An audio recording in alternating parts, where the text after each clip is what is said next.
मला अत्यंत आनंद होतो आहे की टेक फॉर सेवा ही कॉन्फरन्स आपण घडवून आणतो आहोत आणि मला सर्वांचं अभिनंदन करावंसं वाटतं की अशा प्रकारची एक प्रगल्भ असा जो एक अत्यंत महत्त्वाचा विचार आज आपल्या देशापुढे उभा आहे या विषयावर ही कॉन्फरन्स घडवून आपण आणत आहोत.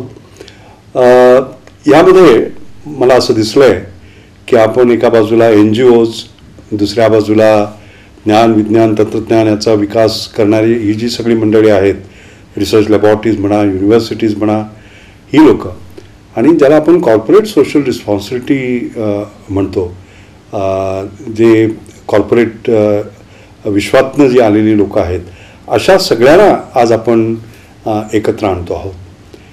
आता मुख्य प्रश्न आपल्यासमोर असा आहे की देशाचा आर्थिक विकास होतो आहे याबद्दल काही वाद नाही. मग ते 8% ग्रोथ म्हणा, 5% ग्रोथ म्हणा, तो भाग वेगळा आहे, पण विकास होतो आहे.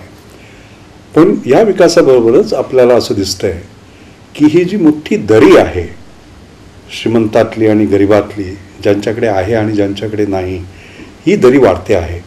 आणि यासाठी आपल्याला जरासा सर्वसमावेशक असा विकास किंवा ज्याला आपण इन्क्लुझिव्ह डेव्हलपमेंट असं म्हणू, तो जर करायचा असेल तर आपल्याला काय करायला पाहिजे.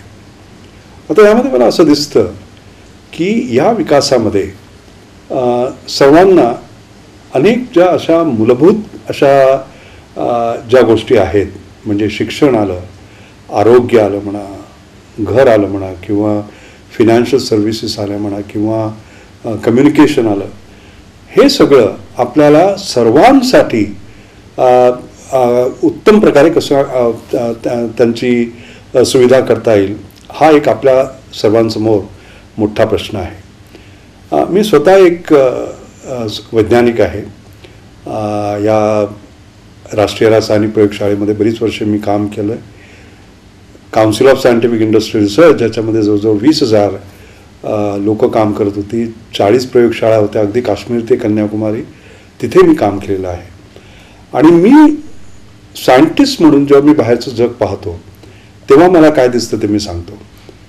मला हे प्रश्न दिसतात, दुरून दिसतात. लोक गरीब आहेत हे कळतं, त्यांना अनेक प्रश्न आहेत हे कळतं, पण ते नेमके काय आहेत हे बरोबर कळत नाही. आणि त्यामुळे त्यांना ते जे प्रश्न आहेत त्यांना जी उत्तरं आम्हाला शोधायची आहेत ती नेमकी कशी शोधावी हे कळत नाही. आता एक साधी गोष्ट तुम्हाला मी सांगतो बघा. याच प्रयोगशाळेमध्ये जिथून मी बोलतोय आता, तिथे माझा एक पॉलिमर सायन्स इंजिनिअरिंग हा ग्रुप मी बऱ्याच वर्षापूर्वी सुरू केला होता. आणि तिथे पिण्याच्या पाण्यासाठी आम्हाला म्हणजे ज्याच्यामध्ये बॅक्टेरिया नसावा, व्हायरस नसावं, अशा प्रकारचं पाणी आपण तयार करायला पाहिजे म्हणून आम्ही मेम्ब्रेन टेक्नॉलॉजी तयार केली.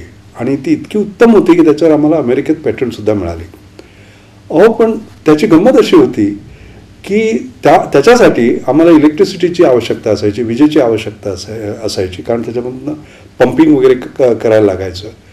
आणि नंतर आमच्या लक्षात असं गोष्ट हे आली की अनेक खेड्यामध्ये वीज नाही आहे, आणि वीज नसताना मग हे तुम्हाला असं पाणी तिथे कसं मिळणार. आणि त्यामुळे आम्ही अशा प्रकारच्या सिस्टम डेव्हलप केल्या ज्या नुसत्या हाताच्या ॲक्शनने, म्हणजे हँडपंप असं वापरून आपल्याला त्यामधनं हे करता येईल. आणि मला अजून आठवतं, शिवापूर खेडमध्ये आम्ही त्या शाळांमध्ये त्या वापरल्या होत्या. आणि मुलांच्या ह्याच्यामध्ये इतका फरक पडला त्यामुळे तुम्हाला मी सांगतो की म्हणजे डायरिया वगैरे, त्याच्यामुळे ते जे ॲब्सेंटिझम जे सगळं असायचं ते सगळं कमी झालं. आणि ती मुलं घरीसुद्धा ते पाणी न्यायला लावली. आणि मला अजून आठवतं, ओरिसामध्ये जेव्हा सायक्लोन आला होता आणि त्या ठिकाणी मी आमची ही मशीन्स पाठवली होती, कारण ते सगळं ब्रेकडाऊन झालं होतं, इलेक्ट्रिसिटी वगैरे गेली होती. आणि तिकडे ह्याचा वापर करण्यात आला आणि हे पाणी देण्यात आलं. आणि मला अजून सांगतात माझे शास्त्रज्ञ की ते त्यांच्या डोळ्यात पाणी आलं, कारण एक माणूस तिथे ज्याने बरेच दिवस असं स्वच्छ पाणी प्यायला नव्हतं, तो पाणी पित होता आणि रडत होता.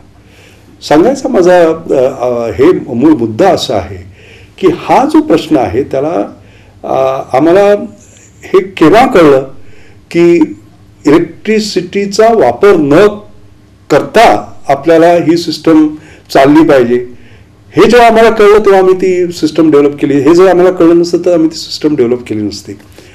आणि म्हणून मला असं वाटतं की त्या प्रत्येक क्षेत्रामध्ये जर NGOजनी येऊन साध्या भाषेमध्ये आपले मुळात तिथे काय प्रश्न आहेत याची जर कल्पना आम्हाला दिली तर त्याप्रमाणे आम्ही काहीतरी हे करू शकू. तुम्हाला एक साधी गोष्ट मी सांगतो. अभय बंग आपल्याला कल्पना असेल, त्यांना मी भेटलो होतो. ते मोठे अर्थात NGOज आहेत आणि आम्ही सुपर ॲब्सॉर्बिंग पॉलिमर म्हणजे ज्याच्यामध्ये पाणी शोषून घेण्याची ताकद असलेली असं एक आम्ही मटेरियल तयार केलं होतं आणि ते आम्ही सॅनिटरी नॅपकिनसाठी वापरत होतो. आणि अभय बंगाने आम्हाला सांगितलं की तिकडच्या अशा ज्या स्त्रिया असतात ट्रायबल वगैरे त्यांना एक साडी असते, मूल असतं त्यांच्या अंगावर आणि त्यांनी जर ती साडी ओली झाली तर त्यांच्याकडे दुसरी साडी नसते. तर त्यांच्यासाठी अशा प्रकारच्या ह्याचा जर तुम्ही डिझाईन करू शकाल का. आणि त्याच्यावर आम्ही काम करत आहोत. पण ही जी हे आहे हा त्यांचा जो प्रश्न होता ट्रायबल विमेनचा, यांची आम्हाला काही कल्पना नव्हती. अभय बंगानी ॲज NGO त्यांनी जेव्हा आम्हाला सांगितली तेव्हा आम्हाला कळली. ही 2 उदाहरणं मी आपल्याला का दिली. अशा प्रकारची 100 उदाहरणं मी देऊ शकेन की प्रत्येक ह्याच्यामध्ये जे प्रश्न आहेत ते प्रश्न जर आपण मांडले तर त्याची ही जी उत्तरं आहेत आणि ज्याच्यामध्ये चांगलं सायन्स वापरता येईल, चांगली टेक्नॉलॉजी वापरता येईल, अशा प्रकारची जर उत्तरं आपण शोधून काढली तर आपल्याला मला असं वाटतं की ही जी प्रगती आहे ज्याला आपण नुसती इन्क्लुझिव्ह ग्रोथ म्हणतो ती ॲक्सेलरेटेड इन्क्लुझिव्ह ग्रोथ म्हणजे भरभर होऊ शकेल ज्ञान, विज्ञान आणि तंत्रज्ञानाच्या सहाय्याने. आणि म्हणून मला NGO कम्युनिटीला माझं अपील आहे की या कॉन्फरन्समध्ये ही प्रचंड संधी आहे. एका ठिकाणी जरा problems in search of solutions, प्रश्न आहेत ज्यांना उत्तरं पाहिजेत आणि answers or solutions in search of problem, जिथे उत्तर आहेत पण हे कुठल्या प्रश्नाला वापरायचं हे आपल्याला माहिती नाही. या सगळ्यांची जोड या कॉन्फरन्समध्ये होणार आहे. आणि म्हणून मला खास अपील करावंसं वाटतं की आपण सगळ्यांनी या कॉन्फरन्समध्ये भाग घ्यावा.